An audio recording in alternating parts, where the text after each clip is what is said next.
ان لوگوں کے لیے کبھی کسی نے آواز نہیں اٹھائی۔ آخر کیا بات ہے؟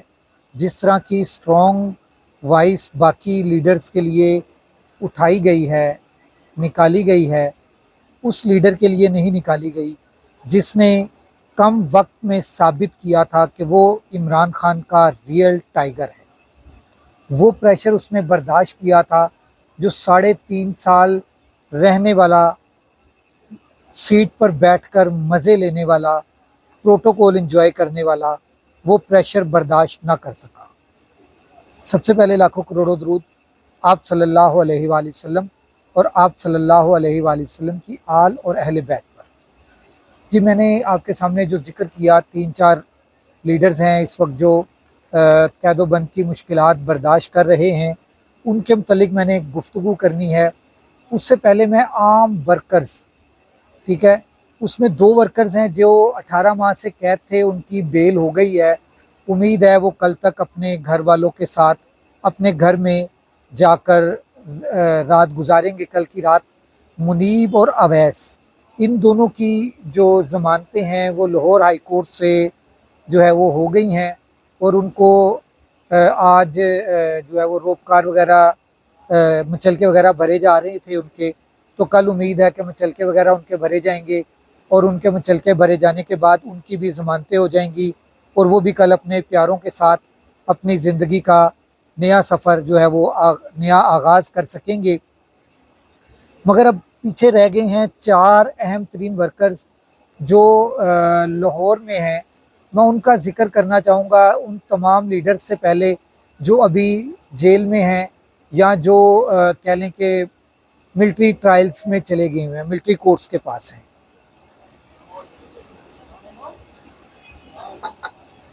پہلے میں بلال وجاہت کا ذکر کروں گا۔ بلال وجاہت کی بیل، خضر کی، رضا علی اور حماد کی بیل جو ہے، یہ 4 ورکرز رہ گئے ہیں۔ یہ ورکرز ہیں، عام ورکرز ہیں، یہ رہ گئے ہیں جو ابھی کہہ لیں کہ 18 ماہ سے اوپر ہو گیا ہے ان کو جیل میں قید و بند کی مشکلات برداشت کرتے ہوئے۔ ان کی بیلز جو ہیں وہ اے ٹی سی سے ریجیکٹ ہوئیں، ہائی کورٹ سے ریجیکٹ ہوئیں، پھر اے ٹی سی سے ریجیکٹ ہو گئیں، پھر ہائی کورٹ سے ریجیکٹ ہو گئیں۔ اب ان کی بیل جو ہیں وہ سپریم کورٹ سنے گی، اور سپریم کورٹ سے امید کی جا رہی ہے کہ سپریم کورٹ سے جو ہے ان کو بیلز الاؤ ہو جائیں گی اور یہ اپنے گھروں میں جا سکیں گے۔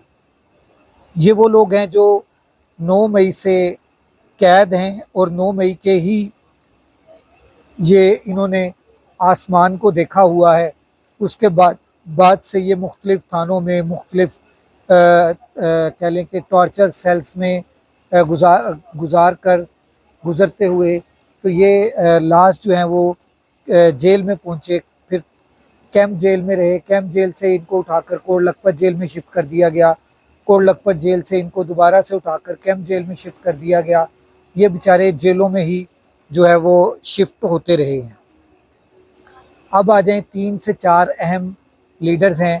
میں سب سے پہلے ذکر کروں گا عمر سرفراز چیمہ صاحب کا، میاں محمود الرشید صاحب کا، اعجاز چودھری صاحب کا، اور ڈاکٹر یاسمین راشد صاحبہ کا۔ یہ چاروں بزرگ لیڈر ہیں، اور یہ بزرگ ہیں۔ عمر سرفراز چیمہ اس وقت ویل چیئر پر آ چکا ہے، جو کہ بالکل حشاش بشاش تھا۔ اس نے وہ پریشر برداشت کیا تھا جو پریشر کوئی اور برداشت نہیں کر رہا تھا، بلکہ اس نے بھی برداشت نہیں کیا جو 3.5 سال اس سیٹ کے اوپر مزے لیتا رہا، گورنری پنجاب کے مزے لیتا رہا۔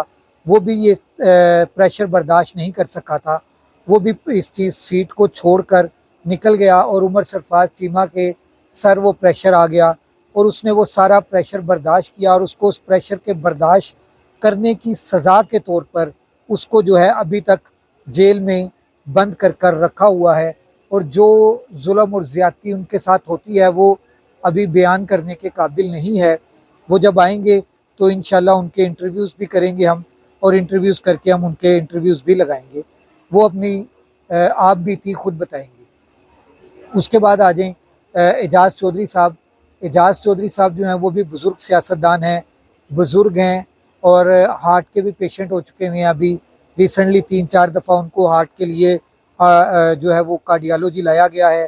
کارڈیالوجی میں جیسے آپ لوگوں کو پتہ ہے کہ ان کی کبھی پیشی جو ہوتی ہے وہ ہوتی ہے کو لکھپت کچہری میں ہوتی ہے، مالٹن کچہری جسے بولا جاتا ہے. کبھی ان کی پیشی جو ہے ATC عدالت میں ہوتی ہے. اتنے مقدمات ہیں، بلکہ آج 4 مقدمات جو ہیں عمر سرفراز چیمہ کی ضمانت جو ہے وہ خارج بھی کر دی گئی ہے. اسی طرح اعجاز چودھری صاحب کی ضمانتیں جو ہے وہ کبھی ہوتی ہیں، کبھی خارج ہو جاتی ہیں، کبھی ان کی ضمانت لگ جاتی ہے، کبھی خارج ہو جاتی ہے. اسی طرح آ جائیں میاں محمود الرشید صاحب، ان کے لیے بھی کوئی اسٹرانگ وائس یا مضبوط آواز نہیں اٹھائی جا رہی، مضبوط کمپین نہیں کی جا رہی ان لیڈرز کے متعلق بھی. آخر کیا وجہ ہے؟ کیا یہ پاکستان تحریک انصاف کا اثاثہ نہیں ہے؟ میاں محمود الرشید جو آپ کو پتہ ہے کہ پچھلے 18-19 ماہ سے جیل کے اندر قید و بند کی مشکلات برداشت کر رہے ہیں، ان کو 2-3 ان کے اسی دورانیے کے اندر جو ہیں وہ آپریشنز بھی ہوئے ہیں. وہ اپنے آپریشنز جو ہیں انہوں نے سروس ہاسپٹل میں ان کے آپریشن ہوئے ایک ہرنیوں کا ان کا آپریشن ہوا جو کہ بڑا ہی سیریس کنڈیشن میں چلا گیا تھا. اپینڈکس کا ان کا آپریشن ہوا جو بڑا ہی سیریس چلا گیا تھا، وہ بھی ان کا آپریشن ہوا. اسی طرح آ جائے ڈاکٹر یاسمین راشدہ صاحبہ کی طرف. ڈاکٹر یاسمین راشدہ صاحبہ ایک خاتون ہیں، اور ان کو بھی سزا صرف اس چیز کی دی جا رہی ہے کہ وہ پنجاب کی صدر تھی اور ابھی بھی پنجاب کی صدر ہیں. بے شک ایکٹنگ صدر اس وقت حماد اظہر صاحب ہیں، مگر پنجاب کی صدارت جو ہے وہ ابھی بھی ڈاکٹر یاسمین راشد صاحبہ کے پاس ہے. اور وہ ڈاکٹر یاسمین راشد صاحبہ جو ہیں وہ ابھی بھی پاکستان تحریک انصاف کے ساتھ ڈٹ کر کھڑی ہیں. اعجاز چودھری صاحب بھی ڈٹ کر کھڑے ہیں، عمر سرفراز چیمہ صاحب بھی، اور میاں محمود الرشید صاحب بھی. یہ سب کے سب ڈٹ کر کھڑے ہیں. اسی لیے ان کو یہ سزا دی جا رہی ہے کہ وہ ان کی ضمانتیں کبھی ہوتی ہیں کبھی خارج ہو جاتی ہیں، مگر ان کو مکمل طور پر جو ہے جس طرح ان کے لیے آواز بھی نہیں اٹھائی جا رہی پاکستان تحریک انصاف کی طرف سے. پاکستان تحریک انصاف کے نہ ورکرز کی طرف سے آواز اٹھائی جا رہی ہے، نہ ہی پاکستان تحریک انصاف کی لیڈرشپ کی طرف سے ان کے لیے اسٹرانگ آواز اٹھائی جا رہی ہے. اس سب کے پیچھے بھی کچھ کہہ لیں کہ ایک لابنگ ہو سکتی ہے، کہ کوئی لابنگ ہے جو ان کو جیل کے اندر رکھ کر جو ہے وہ کرنا چاہتی ہے کہ وہ جیل کے اندر رہیں اور ہم اپنے جو کام ہیں ہم وہ کر لیں. شاید ان لوگوں کے باہر آنے سے جو ہے وہ عمران خان کے لیے اسٹرانگ آواز اٹھائی جا سکتی ہو. اس لیے ان کو قید و بند کے مشکلات میں برداشت کرنے میں مزید ان کے لیے تاخیر کی جا رہی ہے کہ ان کی ضمانتیں نہ ہو سکیں، ان کے لیے وائس نہ اٹھائی جائے، ان کے لیے مضبوط آواز نہ اٹھائی جا رہی ہو. اس کے پیچھے یہ ریزنز بھی ہو سکتی ہیں کہ یہ عمران خان کے لیے بہت طاقتور آواز اٹھائیں گے، بہت طاقتور کمپین چلائیں گے، جیسے کہ ڈاکٹر یاسمین راشد صاحبہ نے کہا بھی ATC کے جج صاحب کو، جسٹس صاحب کو، کہ جناب آپ مجھے چاہے 2 دن کے لیے ضمانت دے دیں. انہوں نے پوچھا کہ آپ 2 دن کے لیے کیا کریں گی باہر جا کر؟ اس نے کہا 2 جلسے کروں گی اور پھر واپس آ جاؤں گی. 2 جلسے مطلب کہ عمران خان کے لیے وہ ابھی بھی اسٹرانگ وائس اٹھانے کے ابھی بھی ارادے میں ہیں، ابھی بھی وہ اس قابل ہیں. اتنی بزرگ خاتون ہو کر اور ایک اسی صوبے کی خاتون جو ہے وہ وزیر اعلیٰ ہے. کم از کم وزیر اعلیٰ خاتون کو ایک خاتون جو ہے بزرگ خاتون سیاستدان کا احساس کرنا چاہیے. وہ اپنی دفعہ تو قوم کی بیٹی بن جاتی ہے، تو کیا ڈاکٹر یاسمین راشد قوم کی بیٹی، قوم کی بہن یا قوم کی ماں نہیں ہو سکتی؟ ان تمام کے لیے میں نے تو آواز اٹھا دی ہے، اب آپ لوگ بھی ان تمام کے لیے آواز اٹھائیں تاکہ ان لوگوں کے اوپر بھی آسانیاں اور یہ بھی اپنے گھروں میں اپنے پیاروں کے ساتھ آ کر اپنی باقیہ زندگی گزاریں اور عمران خان کے کاز کو لے کر آگے چلیں. اگلے ولاگ تک راشد اقبال قادری کو اجازت دیجیے. اللہ حافظ.